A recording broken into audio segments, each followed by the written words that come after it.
Assalamu alaikum, draga braćo i sestre. U današnjem videu objašnjavam vam kako je nastao Izrael i ko ga je izmislio. U novembru 1917. godine britanska vlada učinila je nešto jako čudno i tajnovito. Britanija, koja je jedna vodećih sekularnih država, a to znači država koja je odvojila religiju od politike, sekularno. Britanija je objavila deklaraciju koja se zvala Balfourska deklaracija, novembra, znači 1917. u kojoj su izjasnili da je namjera kraljevske vladavine da rade na osnivanju jevrejskog nacionalnog doma u Svetoj zemlji. Jeste primijetili paradoks? Zašto bi sekularna država, koja je na čelu svih sekularnih država, jasno objavila namjeru da će raditi na osnivanju jevrejske države u Svetoj zemlji?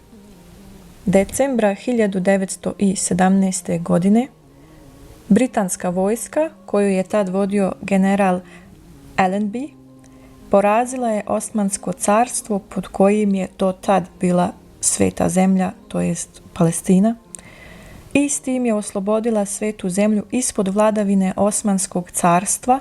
I ovdje je bila isto na djelu jedna prevara, jer su Arapi tada mislili da će sada nakon ovoga biti slobodni i imati svoju slobodnu državu. I kada je Allenby ušao u Jeruzalem, razjasnio je da danas završavaju krstaški ratovi. Aha, ali krstaški ratovi ili crusades su trebali biti kršćanski ratovi, a vi niste kršćanska država, vi ste sekularna država. I kako može sekularna Britanija nastaviti boriti se u krstaškim ratovima koje je započeo Papa prije 1000 godina? To je čudno. Jako čudno. Između 1918. i 1948. godine otok Britanije je bio na vladavini nad Svetom zemljom na temelju mandata koji je utvrdila Liga naroda, i u tom periodu u jednoj velikoj obmani, dok su se pretvarali da ne dozvoljavaju Židovima da dolaze, oni su u stvari njima široko otvorili vrata, to jest Židovima iz Europe, da dođu u Svetu zemlju, da je navodno vrate jer oni vjeruju da je to njima obećana zemlja koja je svakako njihova.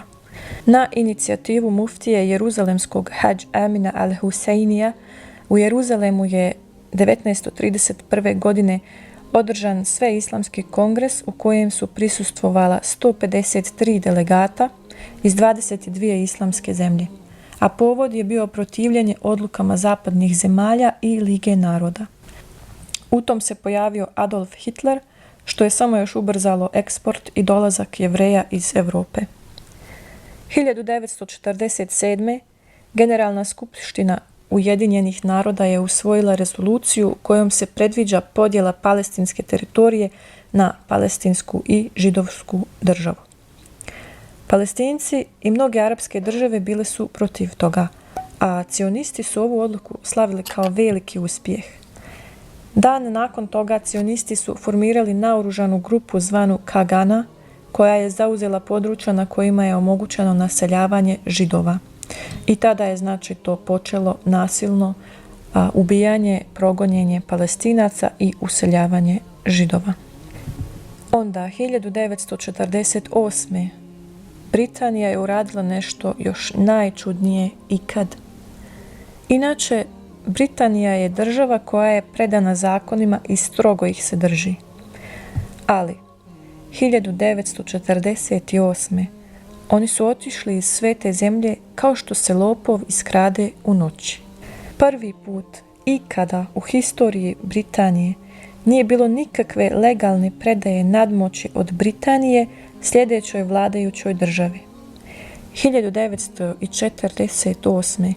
Britanija se ponašala kao babica novorođenoj bebi. Samo su se povukli i ostavili za sobom novu državu jevrejsku evropsku državu u Palestini zvanu Izrael. Više o nastavku njihove okupacije nakon 1948. godine u sljedećem videu, inša Allah. Pretplatite se kako ga ne bi promašili. Ja vas selamim i do sljedećeg puta.